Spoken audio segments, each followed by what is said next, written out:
Hi everyone and welcome to the Movies Summary channel. Today I would like to talk about the movie Legion, a 2010 American supernatural action horror film directed by Scott Stewart. The film begins with a quote from the Bible, something about fearing God before a sunset sky fades in, and we hear a voiceover by Charlie, Adrian Palicki, telling the audience about what her mother used to say about God, and how he was ever loving and forgiving, but eventually got tired of all of humanity's bullshit and became an angry, vengeful God. It is now nighttime, and we see a man fall from very high, landing in a back alley somewhere in Los Angeles. The fallen man is the angel Michael, Paul Bettany. Soon after arrival, Michael takes out a large knife and cuts off his own wings, causing a blue halo to close around him, and removing a large metal collar from around his neck. He is presumably mortal now, and no longer taking orders from heaven. Recovering a bit, Michael looks across the street at a Chinese toy import warehouse, and heads toward it. Two cops are on patrol in their squad car and discuss how bad things have gotten. An older of the two says that he sometimes wished that he could just torch the place and let it start over, and that this city is about to explode from all the crime and evil, but before he can continue, there is a massive explosion in front of them and out comes Michael from the warehouse, carrying the two large duffel bags of firearms.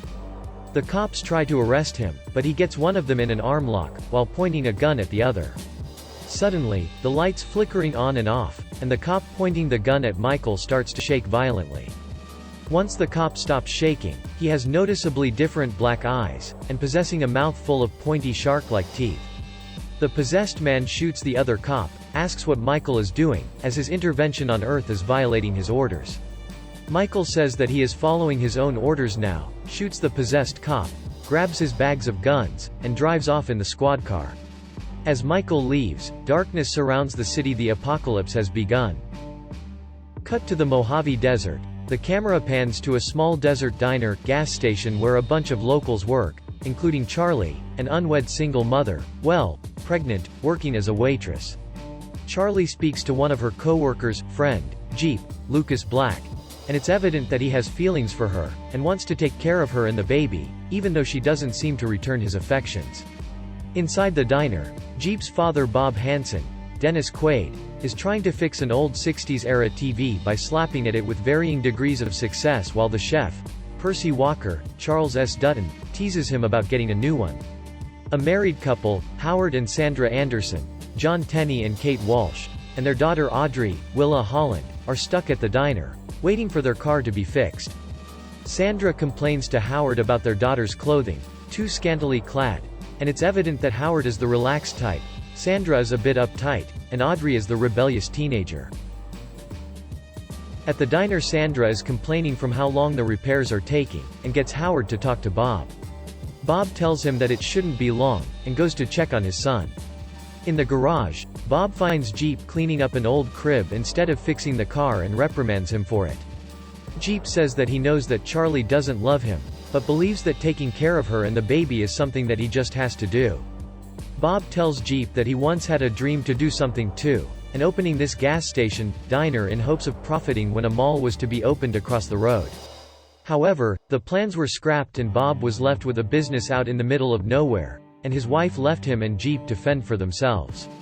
It's clear that Bob loves his son, and doesn't want him to chase a dream only to realize too late that it's a dead end, but he eventually relents, and tells Jeep to just finish work on the car. Out in the desert, a man by the name of Kyle Williams, Tyrese Gibson, is driving along the interstate, but has become lost, and ends up at the diner. There, he meets Charlie, making small talk and getting a cigarette off of her. A few moments later, they go inside and Charlie gets back to work while Kyle looks for a phone since his cell phone has stopped working. Kyle gets on the phone with his ex-wife and they are apparently in a custody battle over his son, which is why Kyle is in such a hurry. However, before he can say more, the phone stops working. Around this time, the TV stops working too. After a bit of hitting, the TV jumps to the emergency broadcast signal. This is not a test, along with a loud beeping tone. Percy tries the radio, but gets the same signal. Bob tries his best to calm everyone down, and says that it's probably just an earthquake nearby that's causing all the problems. A few moments later, a car stops at the front, and out comes a little old lady, Kay Wade, on a walker. The old woman enters the diner and is greeted by Charlie, and orders a nearly raw steak. Charlie returns with the steak and the old lady asks her about her baby. After a few more questions, the woman says that the baby will burn, and that they will all burn. When Sandra confronts the woman, she just yells at her and how all she does is complain. Howard, taking offense to this, confronts the old woman as well, but before he is able to say much, the woman lunges at him and takes a bite right out of the side of his neck, leaving him to bleed out on the floor. The old woman transforms, black eyes, sharp teeth, and Percy throws a frying pan right at her head, knocking her out. However, the woman gets back up and crawls right up the ceiling. Bob grabs his rifle and tries to shoot her, but she's too fast, and knocks him out. Jeep grabs the fallen shotgun and tries to shoot her, but just can't bring himself to do it. The possessed woman is about to lunge at Jeep, but is brought down by several gunshots not from Jeep, but from Kyle, who was carrying a handgun. After a bit of frantic talk about demons and monsters, and their inability to call for help, they decide to put Howard in the one remaining car and drive him to the next town for help. Howard, Sandra, Audrey, Percy and Kyle get into the car and head out, while Bob and Jeep are left to decide on what to do with the corpse. As they drive, Audrey notices a strange cloud in the distance, but Kyle just brushes it off as a storm or something. However, the cloud seems to be moving, and becomes evident that it's not a cloud, but a massive swarm of flies. The flies surge towards the car and start to get in through the air conditioning vents and begin to fill up the car. Back at the diner, Bob and Jeep hear a car approach and go outside to see the others returning and running back into the dinner to avoid the flies. Having no other choice, the group decides to stay put until they can call for help. Bob and Jeep wrap up the possessed woman's corpse and take her outside. Bob spots a police cruiser out in the distance and greets it gladly, thinking that help has finally arrived, except that it isn't a cop, but Michael. Realizing that it's not a cop, Bob points his gun at Michael and demands to see his teeth. Michael complies, and grabs the gun from Bob and points it at him. Before things can escalate any further, Michael senses something, and gives the gun back to Bob, then arms everyone else with the guns that he had brought from LA. He tells them that they are coming. Inside the diner, he says that they will be here soon, and that they must defend themselves. Michael gives Charlie a gun too, and tells her not to do anything heroic. As the sun sets, the men head up to the roof to watch for any incoming help, attackers. Soon, they hear a sound from the distance, and it's an ice cream truck. The ice cream man, Doug Jones, gets out of the truck and is obviously possessed, but the people in the diner aren't sure. Suddenly, the ice cream man's arms and legs lengthen grotesquely and he lets off an inhuman scream before charging at the diner. Michael takes aim and guns it down, and tells the others that more are coming. And a few moments later, a large number of cars come over the horizon, all filled with possessed people. As the cars approach, Michael orders the others to fire, and they comply, causing many cars to swerve, crash and explode. Even with all the men firing down at the incoming army of possessed, many more are coming from the other direction of road. Michael whips out a rocket launcher and take out a large number of them, along with a truck carrying large pipes, blocking the roads a bit.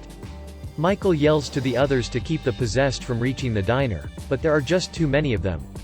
Downstairs, Audrey, Sandra, Charlie and Howard are hiding among the diner's tables, but one of the possessed crashes through the window and grabs Howard, attempting to drag him out.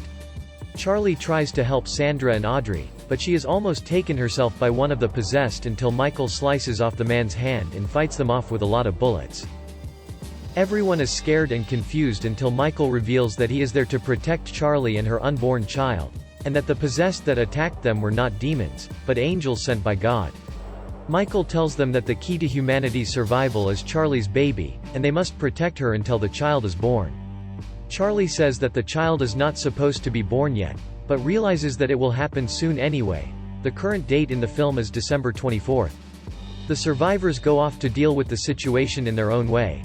Bob makes some food and cracks into a beer, offering one to a grieving Sandra. Audrey is also grieving for her father, quietly sobbing in the corner. Percy and Kyle are on the rooftop discussing why Kyle was carrying a gun, and Kyle replies that he's had a rough childhood, and has carried a gun since then, implying that he's done some criminal activities, but never actually fired it before that morning. Percy replies by telling him a story about his father, and how before each night, he should contemplate whether he is proud of the things he's done, and if he isn't, then he should get right on it. As morning approaches, Sandra wakes up and hears her husband's voice. She follows the voice to the window at the rear office and sees that Howard is still alive, tied upside down to a cross. Sandra pushes the barricade aside to get to her husband, even as Audrey and Percy try to stop her. She makes it outside and it appears that Howard has large pulsing boils all over his body and is about to explode. Percy grabs Sandra just in time and pushes her back into the diner, but is covered in spray from the exploding Howard. The others arrive at the office to watch as Percy falls to the grown dead, having had his entire backside melted off by some kind of acid. The morning passes by quickly with nothing much really happening until sundown. Suddenly, all the lights and power come back to the diner, and everyone wonders if things are better, but Michael assures them that it's not over. They hear over the radio, "It's working now," that some survivors have banded together to fight the infected, possessed, and have made a small settlement nearby. The group wants to leave, but Gabriel says that it's not safe. Up on the roof, Kyle and Audrey are on watch, and Kyle teaches Audrey how to fire a gun. They share a few more moments reminiscing about their childhoods before Kyle notices a van approach the gas station. Thinking that is filled with more possessed people, Kyle aims his gun at it, but soon realizes that it's a survivor of the apocalypse, and his son. The man is just trying to get some gas, but is soon surrounded by the possessed. The man, Denny Pierce, doesn't see them coming until Kyle fires into the air to alert him, but it's too late. The man is killed by a car driven by the possessed and the child, Cameron Harlow, is taken. Kyle, thinking of his own son, jumps down and attempts to save him. However, the child was possessed as well, and bites into Kyle's neck, killing him. Audrey sees this and charges towards Kyle to save him, killing several of the possessed along the way, but running out of ammo as she reaches Kyle and manages to protect herself by locking herself inside a minivan. Inside the diner, Bob wants to go save Kyle and Audrey, but is threatened with death by Michael, who cannot risk them opening the door and letting in the possessed. Charlie confronts Michael and says that if he doesn't do something, she will. Having no choice, Michael arms up, and orders them to open the door just long enough to let him inside. Michael gets outside and takes down many of the possessed, then sprays gasoline on the rest and sets them on fire and saving Audrey.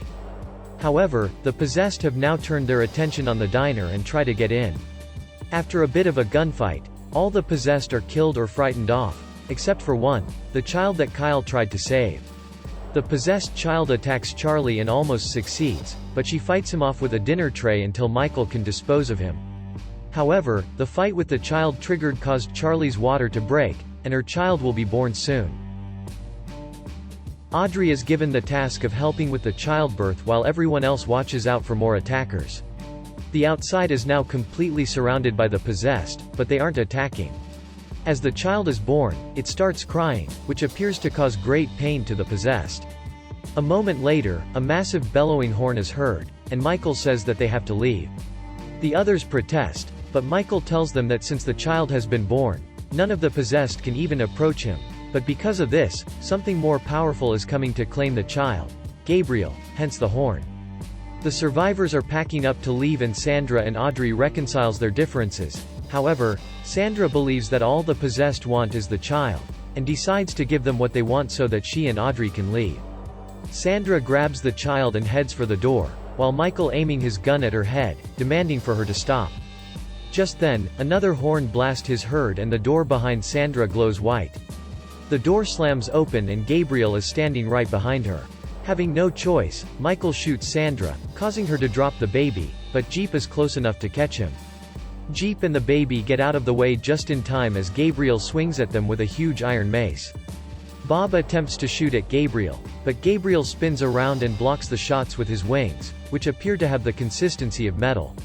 As Bob runs out of ammo, Gabriel extends a wing and slices into his stomach, and throwing Bob into the kitchen. Michael tells everyone to leave out back, but he stays to hold back Gabriel, instructing Jeep to learn to read the instructions, and find the profits to Jeep's confusion, but there's no time to talk. Michael confronts Gabriel and asks him not to continue, to let the child live. Gabriel has already made up his mind, and will never disobey. It is evident that neither wants to fight the other, but they have no choice but to fight until one dies. Michael shoots at Gabriel while Gabriel takes swings at Michael with his mace and wings. Michael is injured by Gabriel's wing but manages to put him in a headlock. However, Gabriel apologizes to Michael, and then stabs himself through the chest with a spike from his mace, which impales Michael as well. Gabriel is technically still immortal, while Michael has become mortal from cutting his wings, and so Michael dies. Gabriel turns and prepares to pursue the others, but walks past Bob, who is still alive, and has disconnected the gas pipes and is now attempting to light them. Before Gabriel can fly away, Bob ignites the gas, causing a massive explosion. Out on the road, Jeep, Charlie, the child, and Audrey are on their way towards one of the colony of survivors mentioned on the radio earlier. As they get closer to the colony, things seem to be going right at last, but a slightly singed Gabriel crashes onto the roof of the car, still trying to get to the child. After much struggling, Audrey is able to hold back Gabriel, and tells Jeep to hit the brake, which he does, throwing both Audrey and Gabriel out of the car, and crashing the car as well. A moment later, Jeep is awoken by Charlie, who survived the crash, along with the baby. However, Audrey was killed, and Gabriel is missing. The remaining three head towards the mountain range where the survivors are supposed to be, but as they climb up the mountain, Gabriel shows up again. Jeep is able to grab onto Gabriel, pushing them both off a cliff, with Gabriel breaking Jeep's fall. Gabriel doesn't want to kill Jeep, but sees that there's no choice, and pulls out his knife. Just then, a resurrected Michael comes down from heaven, back in angel form, and fights off Gabriel. Michael tells Gabriel that he was brought back because he did the right thing, that he gave God what he needed, and not what he wanted. Since he no longer has purpose, God rescinded the order. Gabriel leaves. Michael returns to heaven as well, bidding Jeep good luck. Jeep returns to Charlie and the baby, and they head towards to settlement below. Charlie repeats her voiceover from the beginning, and we see Charlie, Jeep, and the baby in their car, driving off into the distance, with the back of the car full of guns.